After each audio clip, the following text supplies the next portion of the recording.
गुरु कस्तो हुनुपर्छ त जान्नका लागि सनातन धर्म प्रवचन श्रृङ्खला भाग 96 हेर्नुहोस्। राधे राधे। सनातन धर्म प्रवचन श्रृङ्खलाको क्रममा अहिलेसम्म हामीले यही बुझ्यौँ कि हामी सबै अनन्त मात्राको प्रतिक्षण बढ्दै जाने र सधैँ रहिरहने आनन्द चाहन्छौँ। यस्तो आनन्द भगवान नै भएकाले भगवानलाई प्राप्त गरेर नै हामी सुखी हुन सक्छौँ। भगवानलाई कहीँ बाहिरबाट प्राप्त गर्नु पर्दैन, किनकि भगवान त पहिले नै हामी भित्र हुनुहुन्छ। त्यसैले जाने पुग्छ, जान्ना साथ भगवान मिल्नुहुन्छ। तर भगवान त इन्द्रिय मन बुद्धि भन्दा पर हुनुहुन्छ, दिव्य हुनुहुन्छ। हाम्रा इन्द्रिय मन बुद्धि माइक छन्। त्यसैले हामी इन्द्रिय मन बुद्धिद्वारा भगवानलाई जान्न सक्दैनौँ। फेरि कसरी जान्न सकिन्छ भगवानलाई? जस माथि भगवानले कृपा गरिदिनुहुन्छ त्यही जीवले नै भगवानलाई जान्न सक्छ। भगवानको कृपा कुनै भाग्यको खेल होइन, समयको खेल होइन। जथाभावी भगवानले कृपा गर्नुहुन्न। त्यसको निम्ति भगवानको एउटा शर्त छ, जसको नाम हो शरणागति। त्यसैले सबैभन्दा पहिले भगवानको शरणमा जानुपर्छ। केले जाने भगवानको शरणमा? मनले जानुपर्छ भगवानको शरणमा। तर अहिले त हाम्रो मन संसारी विषयहरूमा आसक्त छ। हामी आफूलाई शरीर ठान्दछौँ, शरीर मानेका छौँ। त्यसैले शरीरसँग सम्बन्धित विषयहरूमा मनको आसक्ति छ। अतः सबैभन्दा पहिले मनलाई संसारी विषयबाट हटाउनु पर्छ, वैराग्य धारण गर्नुपर्छ। त्यसको निम्ति संसारमा कुनै पनि विषय व्यक्तिमा मैले खोजेको अनन्त सुख छैन, यसको बारम्बार चिन्तन गर्न जरुरी छ। साथै म शरीर होइन, म आत्मा हुँ, भगवानको अंश हुँ। मेरो सबै सम्बन्ध केवल भगवानसँग नै छ। भगवानलाई प्राप्त गरेर नै म सुखी हुन सक्छु। यसको बारम्बार चिन्तन गर्नाले मन संसारबाट हट्दछ, वैराग्य प्राप्त हुन्छ। तर केवल वैराग्य मात्रै भएर पुग्दैन, अब गुरु चाहिन्छ। वेद शास्त्रले पहिले गुरुको शरणमा जानु भनेका छन्। तद् विज्ञानार्थं स गुरुमेवाभिगच्छेत् समित पाणिः श्रोत्रियं ब्रह्मनिष्ठम। मुण्डकोपनिषद 1:2-12। अर्थात सबैभन्दा पहिले गुरुको शरणमा जाऊ। तद् विज्ञानार्थम, भगवानलाई जान्नको निम्ति। गीतामा पनि भगवानले यही बताउनु भएको छ। तद्विद्धि प्रणिपातेन परिप्रश्नेन सेवया उपदेक्ष्यन्ति ते ज्ञानम ज्ञानिनस्तत्त्वदर्शिनः। गीता 4:34। अर्थात यदि ज्ञान प्राप्त गर्नु छ, भगवानको शरणमा कसरी जान सकिन्छ, त्यो ज्ञान चाहिएको छ भने कुनै गुरु थिम जानु। गुरुबाट नै संसारी ज्ञान जसरी हामी एउटा शिक्षकबाट प्राप्त गर्दछौँ, संसारी ज्ञान प्राप्त गर्नको निम्ति पनि पहिले एउटा शिक्षक या टिचरको शरणमा जान्छौँ, उसले हामीलाई सिकाउँछ। त्यसै गरी यो आध्यात्मिक ज्ञानको निम्ति भगवानको शरणमा हामी कसरी पुग्न सक्छौँ, यसको निम्ति गुरुको शरणमा जाऊ। तस्मात् गुरुं प्रपद्येत जिज्ञासु श्रेय उत्तमं शाब्दे परे च निष्णातं ब्रह्मण्युपशमाश्रयम्। भागवत 11:3-21। जिज्ञासु बनेर जाओ गुरुको शरणमा। यसैले गुरु अनिवार्य हो। प्रथम भगति संतन कर संगा, दूसरी रति मम कथा प्रसंगा। भगवान रामले बताउनु भयो सबरीजीलाई। जब सबरी माताले भगवान रामसँग भक्तिको उपदेश को निम्ति प्रार्थना गर्नुभयो, तब भगवान राम भन्नुहुन्छ, हेर सबैभन्दा पहिले त गुरुको शरणमा जाऊ। यो अनिवार्य हो। जसरी मानिलिनुहोस् हामी हाम्रो कोठामा माथि पहिलो तलामा छ, कोठामा कसरी पुग्छौँ? एउटा भर्याङबाट पुग्छौँ, चाहे काठको होस्, चाहे फलामको होस्, चाहे ढलान गरेको भर्याङ होस्, भर्याङ त चाहिन्छ। र त्यो भर्याङ चढ्दाखेरि हामी एक एकवटा कदम चढ्छौँ नि, एक एकवटा सिँढी स्टेप चढ्छौँ। र पहिलो जुन कदम हो, पहिलो सिँढी यो आध्यात्मिक भर्याङको, त्यो हो गुरु प्राप्ति, गुरुको सङ्ग, गुरुको शरणमा जानुपर्छ। आदौ श्रद्धा ततः साधु सङ्गोथ भजन क्रिया। रूप गोस्वामीजी महाराजले पनि यही बताउनु भयो, गुरुको शरणमा जाऊ। प्रथम श्रद्धा युक्त हो जा, शरण गुरु पद प्यारे। गुरुको शरणमा जाऊ सबैभन्दा पहिले। यसरी वेददेखि लिएर पुराण, गीता, सन्तहरू सबैले यही बताउनु भयो कि गुरु अनिवार्य हो। पहिलो काम नै के हो? गुरुको शरणमा जाऊ। त्यसैले वेदले आज्ञा दिएको छ, उत्तिष्ठत जाग्रत प्राप्य वरान निबोधत। कठोपनिषद 1:3-14। उठ, जाग, कुनै गुरुको शरणमा जाऊ, प्राप्त गर गुरुलाई, र गुरुले फेरि सबै तिम्रो काम गरिदिनुहुन्छ। त्यसैले गुरु तत्व अनिवार्य हो। अब गुरु तत्व के हो त? यो प्रश्न आयो, किनकि शास्त्रले भने कि केवल वैराग्यले पुग्दैन, वैराग्य प्राप्त भइसकेपछि गुरुको शरणमा जाऊ। अब गुरु तत्व के हो त? किनकि हामीले त अहिलेसम्म तीनवटा तत्व सुनेका थियौँ। संयुक्तमेतत् क्षरमक्षरं च, व्यक्ताव्यक्तं भरते विश्वमीशा, अनिशश्चात्मा बध्यते भोक्तृभावात्, ज्ञात्वा देवं मुच्यते सर्वपाशै। श्वेताशतरोपनिषद 1:8।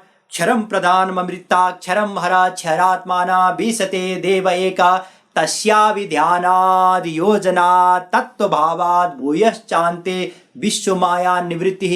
श्वेताशतरोपनिषद 1:10। ज्ञाज्ञौ द्वावजा विशनिशा वजाहेका, भोक्तृभोग्यार्थयुक्ता, अनन्तश्चात्मा विश्वरूपो ह्यकर्ता, त्रयं यदा विन्दते ब्रह्ममेतत्। श्वेताशतरोपनिषद 1:9।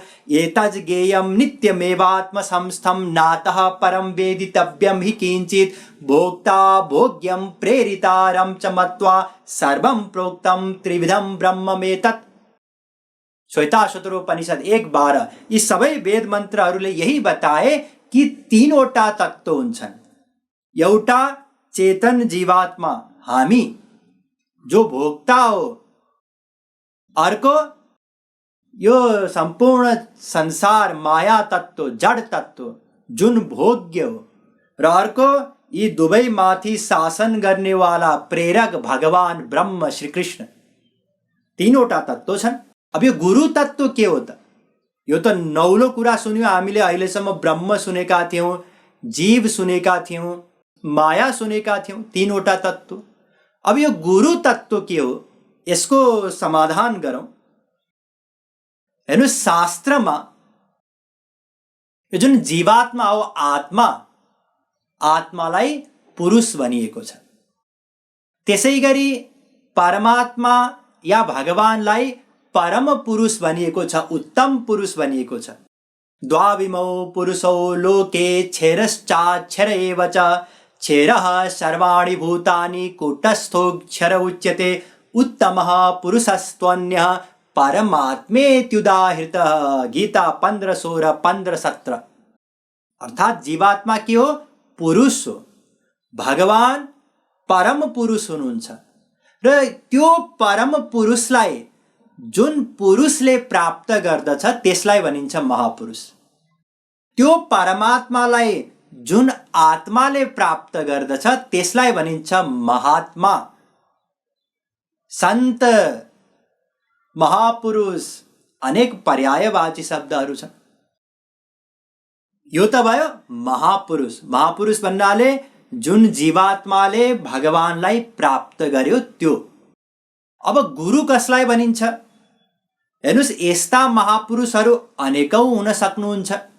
वर्तमानमै पनि यो पृथ्वीमा अनेक महापुरुषहरू हुनुहुन्छ। महापुरुष भन्नाले ध्यान दिनुहोस्, नबिर्सिनुहोस्, महापुरुष भन्नाले भगवानलाई प्राप्त गरेका। वर्तमानमा पनि अनेक 2, 4, 8, 10 वटा हुनु होला सपोज। र ती 2 4 8 10 मध्ये जुन महापुरुषको शरणमा रहेर हामी साधना गर्दछौँ, उहाँबाट तत्त्वज्ञान प्राप्त गर्दछौँ, उहाँ हाम्रो निम्ति गुरु हुनुहुन्छ। जुन महापुरुषको शरणागति हामी स्वीकार गर्दछौँ, उहाँ के हुनुभयो? गुरु हुनुभयो, हाम्रो आचार्य हुनुभयो। र गुरु शब्दको अभिप्राय हो गुङ रौती गुरु। यो गुरु शब्द अनेक प्रकारले व्याख्या गर्नुभएको छ सन्तहरूले। गिरति अज्ञानम इति गुरु, गृणाति ज्ञानम इति गुरु, अर्थात् जसले यो माया रूपी हाम्रो अन्धकारलाई मेटाएर ईश्वरीय आनन्द प्रेम रूपी प्रकाश प्रदान गर्नुहुन्छ, उहाँ के हुनुहुन्छ? गुरु हुनुहुन्छ। जसले हाम्रो अज्ञान, अहिलेसम्मको जति पनि अज्ञानहरू छन्, गलत ज्ञान, म शरीर हुँ, संसारमा सुख छ, यी सबै अज्ञान हुन्। यसलाई मेटाएर भगवान मेरो हुनुहुन्छ, भगवानबाट नै आनन्द मिल्छ, यो तत्त्व ज्ञान दिएर त्यसपछि फेरि साधना गराएर, किनकि शरणागतिको अवस्थामा पुग्नु छ नि, साधना गराएर त्यो शरणागतिको अवस्थामा पुर्याएर त्यसपछि त्यो जीवलाई ईश्वरीय आनन्द, भगवानको दर्शन, प्रेम इत्यादि जसले प्रदान गर्दछ, उहाँ गुरु हुनुहुन्छ।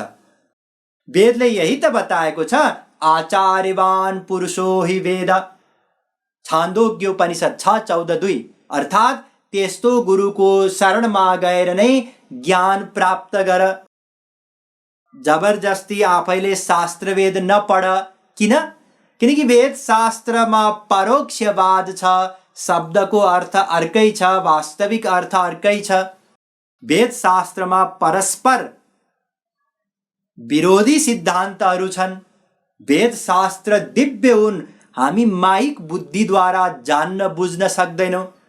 जो गुरु हुनुहुन्छ भगवत प्राप्त, उहाँलाई त भगवानले दिव्य इन्द्रिय मन बुद्धि दिइसक्नु भएको छ। त्यसैले गुरुले जान्दछ वेद शास्त्रको अर्थ। या त भगवान जान्नुहुन्छ या गुरुले जान्नुहुन्छ। त्यसैले गुरुको शरणमा गएर नै वेद शास्त्रको ज्ञान प्राप्त गर। यो त भयो गुरु तत्त्व। हामीले परिचय गुरु कसलाई भनिन्छ यसको समाधान गर्यौं। र त्यस्तो गुरु जसबाट हाम्रो काम बन्न सक्छ, त्यस्तो गुरुको योग्यता शास्त्रमा बताइएको छ। कस्तो हुनुपर्छ त गुरु? कस्तो हुनु र हामीलाई जो पाएक पर्छ, जो सजिलो लाग्छ त्यसैलाई गुरु बनाऊ? होइन। वेद शास्त्रमा गुरुको योग्यता बताइएको छ। हामी पढ्न जानु पर्यो भने पनि तलै त एकजना छन्, उनीसँग पढौँ भन्छौँ र। हामीलाई पढ्नु छ MBBS, तल जो बसिरहेको छ ऊ प्राइमेरीको बच्चाहरूलाई पढाउँछ। अब उसबाट हामी ज्ञान लिएर MBBS गर्न सक्छौँ र? सक्दैनौँ। योग्यता चाहिन्छ संसारी विषय पढाउनको निम्ति पनि। त्यसैले गुरुको निम्ति पनि योग्यता चाहिन्छ। कस्तो योग्यता? वेद भन्दछ, तद् विज्ञानार्थम स गुरुमेवा विगच्छेत् समित पाणि श्रोत्रियम ब्रह्मनिष्ठम। मुण्डकोपनिषद 1:2-12। अर्थात् गुरु श्रोत्रिय होस्, पहिलो योग्यता, र ब्रह्मनिष्ठ होस्, दोस्रो योग्यता। श्रोत्रिय भन्नाले वेद शास्त्रको ज्ञान होस्, पूरा अधकल्चो ज्ञान होइन, सम्पूर्ण ज्ञान होस् वेद शास्त्रको, यसलाई भनिन्छ श्रोत्रिय। र ब्रह्मनिष्ठ भन्नाले भगवानलाई प्राप्त गरेको होस्, त्यो अनन्त सुख होस् उसमा। अब उसैसँग त्यो अनन्त सुख छैन भने हामीलाई कहाँ दिन सक्छ र गुरुले? त्यसैले दुवै योग्यता हुन जरुरी छ। वेद शास्त्रको ज्ञान पनि हामीलाई गराओस्, सम्झाओस्, सही ज्ञान दियोस्, र प्र्याक्टिकली साधना गरेर जब हामी शरणमा पुग्छौँ त्यसपछि त्यो अनन्त सुख पनि प्रदान गरोस्। यी दुईवटा योग्यता नै भगवानले गीतामा बताउनु भएको छ। तद्विद्धि प्रणिपातेन परिप्रश्नेन सेवया उपदेक्ष्यन्ति ते ज्ञानम ज्ञानिनस् तत्त्वदर्शिनः। गीता 4:34। अर्थात् ज्ञानी पनि होस् गुरु, वेद शास्त्रको ज्ञान होस्, श्रोत्रिय होस्, र तत्त्वदर्शी पनि होस्, भगवानको दर्शन गरेको होस्, भगवानलाई प्राप्त गरेको होस्। यस्तो गुरुबाट नै हाम्रो काम बन्न सक्छ। भागवतमा पनि वेदव्यासी यही भन्नुहुन्छ, तस्मात् गुरुं प्रपद्येत जिज्ञासु श्रेय उत्तमम् शाब्दे परे च निष्णातं ब्रह्मण्योपशमाश्रयम्। भागवत 11:3-21। अर्थात गुरुमा यी दुवै योग्यता कम्पलसरी छ। शब्द ब्रह्ममा पनि निष्णात होस्, अर्थात वेद शास्त्रको ज्ञान होस्, श्रोत्रिय होस्। त्यसै गरी परब्रह्ममा पनि निष्णात होस्, अर्थात भगवानलाई प्राप्त गरेको होस्। त्यही दुईवटा योग्यता वेदव्यासजीले पनि बताउनु भयो। त्यसै गरी जगद्गुरु श्री कृपालुजी महाराज भन्नुहुन्छ, जो समझा दे श्रुति सार उर भरा प्रेम रिझवार सोई है सद्गुरु सरकार गुरु सोई कृपालु सरकार। अर्थात पहिलो त वेद शास्त्रको ज्ञान हामीलाई प्रदान गर्न सकोस् र दोस्रो भगवानको त्यो अनन्त सुख अनन्त प्रेम उसँग होस्। यस्तै व्यक्ति बल्ल गुरु हुन सक्छ। र चैतन्य महाप्रभुजीले पनि यही बताउनु भयो, जय कृष्ण तत्त्ववेत्ता सेही गुरु है। जसले श्रीकृष्णको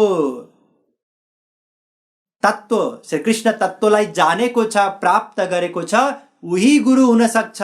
बाँकी अरू ऊ कुन जातिको हो, कुन वर्णको हो, के पेसा हो, उसको त्योसँग केही पनि मतलब छैन। किवा विप्र किवा न्यासी शूद्र के नय, चाहे त्यो विद्वान होस् अथवा सन्यासी होस् अथवा शूद्र होस्, त्योसँग मतलब छैन। केवल श्रीकृष्णलाई जानेको होस्, प्राप्त गरेको होस्, यति भए पुग्छ। त्यसैले दुईवटा योग्यता हुन्छन् गुरुका। पहिलो श्रोत्रिय, वेद शास्त्रको ज्ञान भएको। दोस्रो ब्रह्मनिष्ठ, स्वयं भगवानलाई प्राप्त गरेको। यस्तो गुरुबाट नै हाम्रो काम बन्छ। ध्यान दिनुस्, हामीले के चर्चा गर्यौं? पहिलो त गुरु तत्त्व के हो? भगवानलाई प्राप्त गरेका जीव, जसलाई महापुरुष भनिन्छ, जुन महापुरुषको शरणागति हामी स्वीकार गर्छौं, उसलाई गुरु भनिन्छ। योग्यता के हुनुपर्छ? पहिलो श्रोत्रिय, अर्थात वेद शास्त्रको ज्ञान हुनु पर्यो। दोस्रो ब्रह्मनिष्ठ, अर्थात भगवानलाई प्राप्त गरेको हुनु पर्यो। यस्तो गुरुको बारेमा वेद शास्त्रमा के कुरा बताइएका छन्, त्यसको बारेमा हामी चर्चा गर्नेछौं, तर आज होइन, भोलि। वृन्दावन बिहारी लाल की जय।